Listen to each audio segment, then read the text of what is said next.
ire ni mo fẹ́ bàbá lónìí o. Bójúmọ́ ti mọ́ pín mi níre o. Bí mo bá jáde lọ jẹ́ kí n ranú gbà. Bí mo bá wọlé o jẹ́ kí n múre bọ̀ wálé.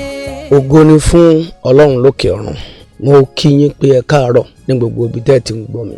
Yóò dára fún yín. Ọjọ́ òní ọjọ́ ayọ̀ ló máa jẹ́ fún yín. Ẹ ní gbàwé ẹkún, ìpè ìbànújẹ́ ẹ ní gbà. Bẹ́ẹ̀ ló máa rí lórúkọ Jésù Olúwa wa. Láàárọ̀ yìí mo wà nínú ìwé àwọn ọba kejì orí 12 ẹsẹ̀ 15. Ìwé àwọn ọba kejì orí 12 ẹsẹ̀ 15. Bíbélì wí pé wọn kò sì béèrè àkọsílẹ̀ iye tí àwọn tí ń ṣàkóso iṣẹ́ náà ná nítorí pé wọ́n jẹ́ olóòótọ́. Ẹ jẹ́ n tún kà fún wa.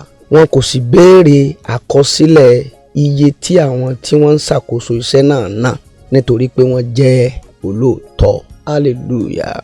Láti bí ọjọ́ bíi 2 àbí 3 ni mo ti ń bá wa sọ̀rọ̀ nípa ìhùwàsí tó yẹ ká máa wù, èyí tó máa ń múnú Ọlọ́run dùn, èyí tó sàn ju oríṣiríṣi ẹbọ táwọn ro lọ. Ọ̀kan la kàn bí lónìí. Wọ́n ní wọ́n fi iṣẹ́ kan lé àwọn kan lọ́wọ́. Tá bá kà láti ẹsẹ̀ àkọ́kọ́ ìwé àwọn ọba kejì yẹn orí 12. Wọ́n kó iṣẹ́ kan lé àwọn ènìyàn kan lọ́wọ́, àwọn àlùfáà àtàwọn tí wọ́n máa ń ṣiṣẹ́ ní Olúwa. Nígbà tí wọ́n parí iṣẹ́ yẹn, ẹsẹ̀ 15 ó ní wọ́n ò béèrè àkọsílẹ̀ iye tí àwọn tí ń ṣàkóso iṣẹ́ náà ná. Wọn ò béèrè pé bó lẹ ṣe náwó, ẹ wá ṣàlàyé bẹ́ẹ̀ ṣe náwó nítorí pé wọ́n jẹ́ olóòótọ́. Ṣé gbogbo ẹ̀yin tẹ́ ń gbọ́ mi láàárọ̀ yìí tí wọ́n bá ń kówó lé ọ lọ́wọ́ tàbí wọ́n gbéṣẹ́ kan fún ọ sọ máa jó lóòótọ́ ń bẹ̀? Ẹ̀yin ìjọba wa, ṣé iye tẹ́ ẹ ṣe ọ̀nà yẹn lẹ pè fáwọn aráàlú? Ẹ̀yin pásítọ̀, ẹ̀yin ìránṣẹ́ Ọlọ́run, ẹ̀yin tẹ́ ẹ pẹ́ra ní olóyè láàrin ìjọ, akápò ìjọ, akọ̀wé ìjọ, people's ward ìjọ, ẹ̀yin tẹ́ ẹ wà nídìí owó, vestry workers, ṣé iye tẹ́ ẹ ṣiṣẹ́ church ilẹ̀ pè fún gbìmọ̀? Ẹ jẹ́ ká kíyèsí ìwà àwọn kan lélẹ̀. Bíbélì dẹ̀ kọ́lẹ̀ gbogbo ntẹ́yìn náà ń ṣe yẹn ó wà nínú àkọọ́lẹ̀ lọ́run, ó sì wà nínú àkọọ́lẹ̀ nínú ìtàn ayé.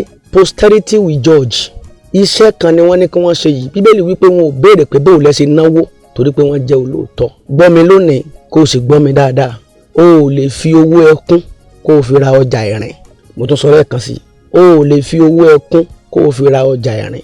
Ilé tá a bá sì fi tọ́mọ ìrì ló máa wò.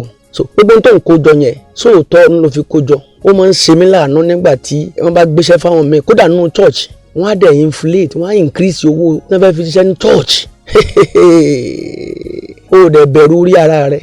Àwọn ìyá míì gbogbo tí ń bẹ lọ́wọ́ wọn náà filẹ̀.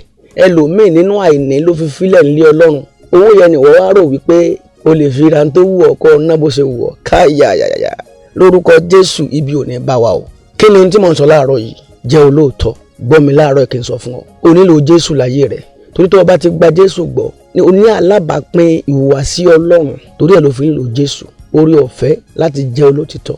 Olúwa yóò gbé wa yé gbogbo wa lórúkọ Jésù Kristi Olúwa wa. Tẹ́wọ́ kí n súre fún ọ. Ọjọ́ òní kó dáa fún ọ. Ọ̀nà rẹ kó là sí rere. Bí mo bá dẹni tó ń gbọ́ mi láàárọ̀ yìí tó ní ìmọ̀lára pé ọfà kan ń bẹ lára òun, kọ́fà yẹn gbiná sọnù. Gbogbo ọfà tá a fi sun ẹnikẹ́ni láti sọ ọ́ di ẹni àná lórúkọ Jésù, ọfà yẹ kó gbiná lára rẹ̀. Aṣọ òru lára rẹ̀ tí kì í bá wọn ọmọ aládé jẹun tó ń dá ọ padà níbi ògo, aṣọ yẹn Ọlọ́run gbà lọ́rùn rẹ̀. Ẹ̀mí mọ́ kó ṣílẹ̀kùn rẹ̀ fún yín, kó dára fún yín. Kí àlàáfíà wà ní gbòòrò wa o, kí àlàáfíà wà nínú ayé rẹ̀, kó rí bẹ́ẹ̀ kó ṣẹ bẹ́ẹ̀. Ní tó kù ká parí oṣù yìí, o ò ní wọṣọ ọ̀fọ̀, o sì ní sọkún lórúkọ Jésù Kristi Olúwa àti olùgbàlà wa. Àmín. Ìmẹ́ni tí yín tòótọ́ Jeremiah ọmọ Òkunlọ́lá láti the African Church Solution Camp. Àlàáfíà ni fún yín.